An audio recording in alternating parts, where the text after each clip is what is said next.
Hello les petits amis, j'espère que vous allez bien en ce 1er novembre. Alors, petite revue retour vers le passé un peu spéciale puisque je ne vais pas vous parler de Transformers, comme j'ai eu l'occasion de vous l'évoquer à plusieurs reprises, donc je vais bien vous parler d'un robot transformable, mais voilà, d'une gamme, d'une série tirée d'une série de Sentai, donc à savoir la série Bioman, voilà, du nom original, donc, alors excusez mon accent, Shodenshi Bioman, voilà, créé en 1984, dont la première apparition en France donc était sur Canal+ tous les midis dans l'émission Kabukadin, voilà, qui était suivie d'ailleurs des Transformers G1.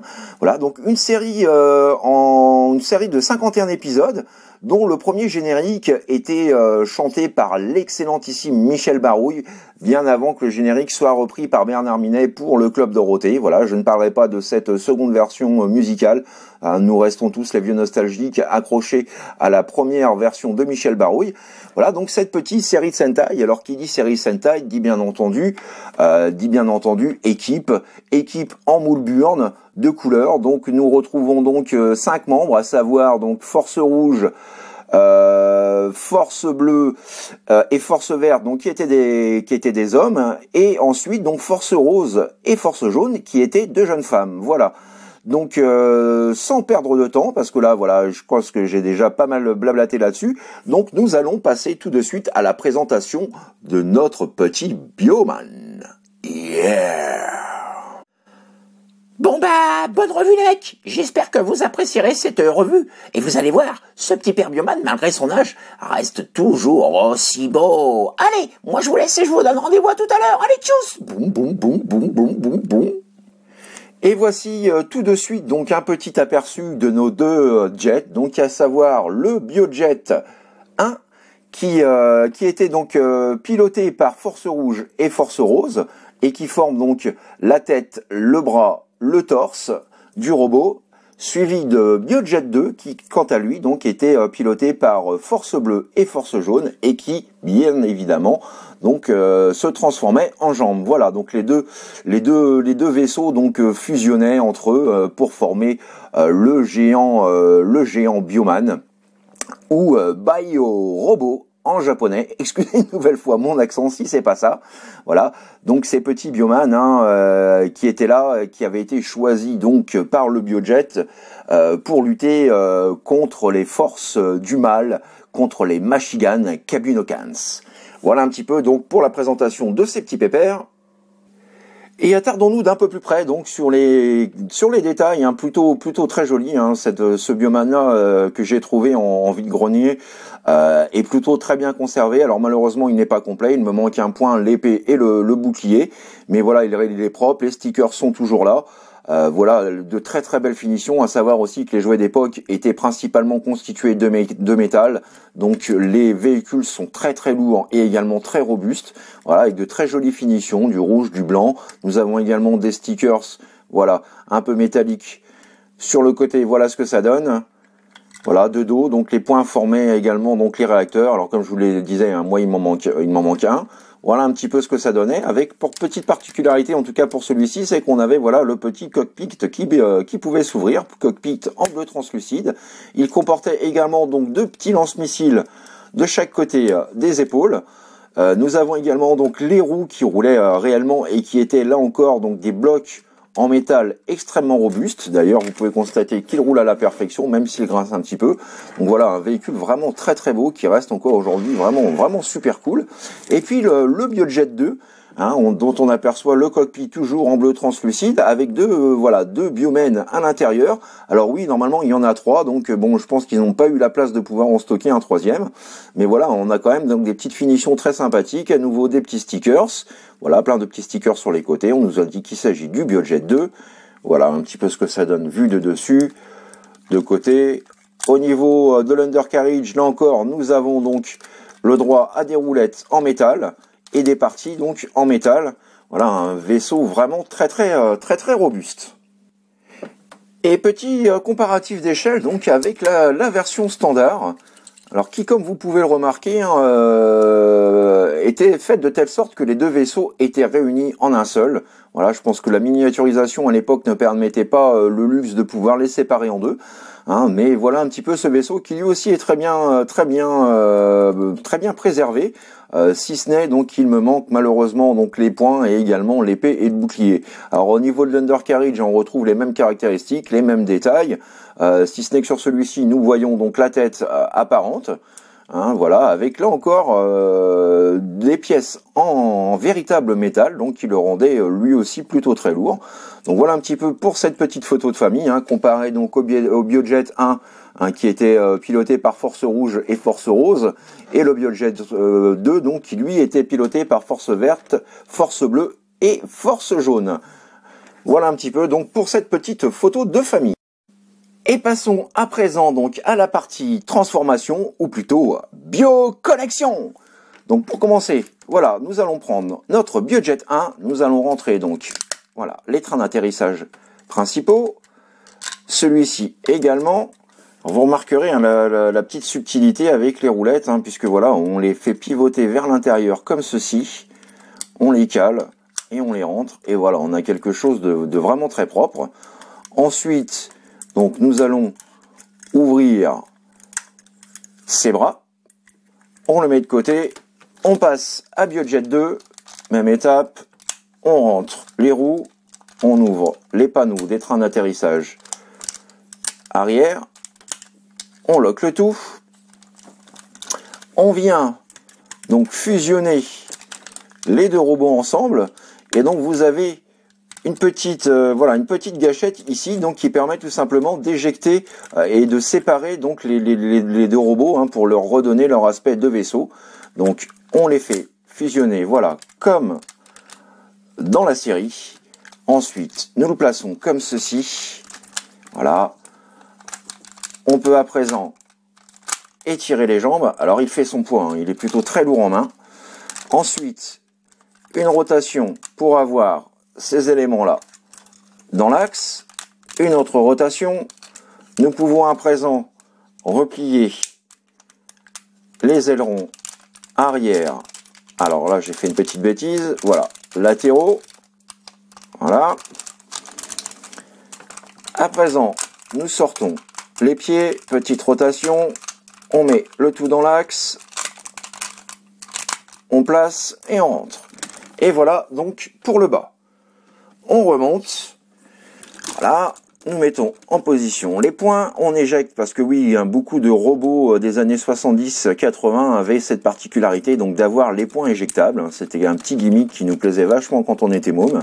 Alors c'est certes un peu dépassé aujourd'hui, mais ça se fait toujours sur certains.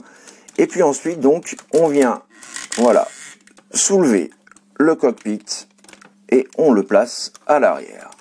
Et voilà notre bio-robot transformé. Alors, je vais faire une vue d'ensemble pour que nous puissions apprécier à sa juste valeur ce colosse fait de plastique dur, robuste et d'acier véritable. Je vous dis, le poids est quand même très conséquent. Ça n'a plus rien à voir avec ce que les gammes de robots actuelles, que ce soit Transformers ou Power Rangers ou autres, peuvent nous proposer. C'était vraiment du robot fait de façon excellente et avec soin.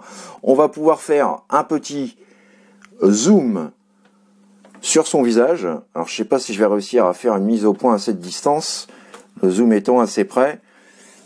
Mais voilà un petit peu la tête. Alors on a les yeux en rouge, je sais pas si ça va s'apercevoir donc sur la vidéo, les yeux en rouge métallique. Voilà, une petite bouche façon guerrier samouraï avec son casque, du petit liseré rouge donc juste en dessous.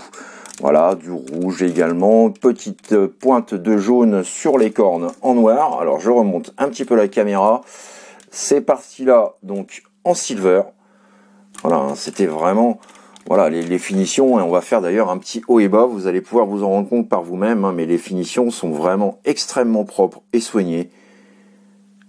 Du robot mythique qui est donc vachement recherché par beaucoup de mecs de ma génération en fait. Hein, c'est vrai que ce sont des robots qui nous ont fait rêver à la télé, mais pas forcément la télé, puisque voilà, tout n'était pas diffusé non plus. Mais voilà, hein, avec également donc les petits réacteurs ici mis en miniature, donc avec voilà le tout en chrome. Voilà, un vraiment très chouette personnage. Alors au niveau des articulations, bah, vous allez voir que c'est assez sommaire, hein. Nous avons une rotation du bras comme ceci, le bras, l'avant-bras que l'on peut voilà plier vers l'intérieur tout simplement par rapport à la transformation. Pas de rotation du bassin du fait donc de l'association, de la fusion entre les deux véhicules. Et puis donc les jambes sont fixes également, hein, on peut pas voilà, pas de position Jean-Claude Van Damme, que ce soit en grand écart latéral ou en grand écart facial. Voilà, les jambes sont rigides, on peut simplement les pivoter là encore de par la transformation. Mais bon voilà, hein, le robot en lui-même est quand même super mythique. Et petite photo à présent, donc petite photo de famille des deux versions Bioman, donc la grande version DX et puis la petite version standard, qui malgré sa taille reste quand même super propre. Hein. Regardez un petit peu au niveau du visage, c'est pareil, on retrouve exactement donc la même notion de détail. Les yeux rouges se voient sans doute un petit peu plus sur celui-ci. Alors c'est pas évident, hein, j'essaye de faire une petite mise au point. Voilà, mais vraiment les détails sont vraiment aussi bons sur l'un comme sur l'autre. La seule chose qui va vraiment les différencier, c'est la transformation et le fait que celui-ci donc est en deux parties. Mais voilà, hein, ce qui était bien à l'époque, c'est que même les versions miniatures étaient très soignées et très léchées. Et pour conclure, donc petit 360 de nos deux bio-robots dans leur mode, bien entendu, robot, voilà. Vous pouvez admirer la finition, le travail réalisé dessus. Je le répète, comme pour certains G1 de l'époque, et là on était dans des jouets quand même encore plus robustes que les Transformers. Mais voilà, faire des jouets de cette qualité-là aujourd'hui aussi robustes, ce serait juste pas possible par rapport au coût de production. Le seul japonais à pouvoir encore proposer cette chose-là, c'est Bandai avec toutes les séries Soul of Chogokin. Mais sinon, voilà, des jouets de cette qualité-là aujourd'hui, malheureusement aujourd'hui, c'est du tout plastique recyclé 50 fois. C'est léger, c'est cassant, ça tient pas debout. Pas sûr que les jouets d'aujourd'hui, voilà, 30 ans, plus de 30 ans après, hein, soient toujours aussi robustes et bien conservés. Donc voilà, hein, un petit peu donc pour vous donner une idée donc de ces deux petits pépères dans leur mode robot. Voilà les petits amis, c'est ainsi donc que s'achève ma revue du jour, retour vers le passé, donc consacré au très sympathique et emblématique pour toute une génération Bioman, voilà. J'espère que cette revue vous a plu. Si vous voulez voir d'autres revues de robots transformables, de gammes différentes, de séries différentes, n'hésitez pas à m'en faire part, hein, ce sera avec plaisir que je vous ferai partager mes collections et mes passions. Voilà, parce que oui, j'adore le Transformers, ça reste ma collection numéro 1, mais voilà, je collectionne encore un tas d'autres choses, et notamment, bien entendu, tout ce qui peut être robot transformable. Voilà, donc n'hésitez pas à me laisser vos commentaires en suggestions, et puis vos suggestions en commentaire même. Et voilà, merci d'avance donc pour tous vos petits pouces bleus, hein, ça fait toujours super plaisir. Merci aux anciens abonnés, merci infiniment donc aux nouveaux abonnés donc qui sont venus rejoindre ma petite famille de fans de Transformers et de robots transformables. Merci pour votre soutien, pour votre fidélité, pour votre amitié, pour vos messages toujours super sympas. Voilà, je passe de super bons moments avec vous et c'est toujours donc un plaisir pour moi que de faire ces petites revues. Voilà, donc je vous souhaite un excellent week-end, profitez bien, bon courage, voilà, la rentrée se profile, donc j'espère que les vacances ont été bonnes, hein, donc plein de courage pour vous, et je vous retrouve bien entendu très vite pour de nouvelles revues. Transformers, voilà, début de semaine prochaine si tout va bien. Voilà, donc d'ici là, profitez bien, reposez-vous bien, amusez-vous bien, et sachez que quoi qu'il en soit, faites ce que vous avez à faire dans l'amour, dans la joie et dans la bonne humeur. Allez, plein de bisous les petits amis, bye bye, tchuss. Sinon comme ça, Papitef, t'as un problème avec les jouets en tout plastoc? Non, je préfère rien dire. Ouais, je préfère ça. Mais attention, jetez à l'œil, mec, jetez à l'œil, Papitef.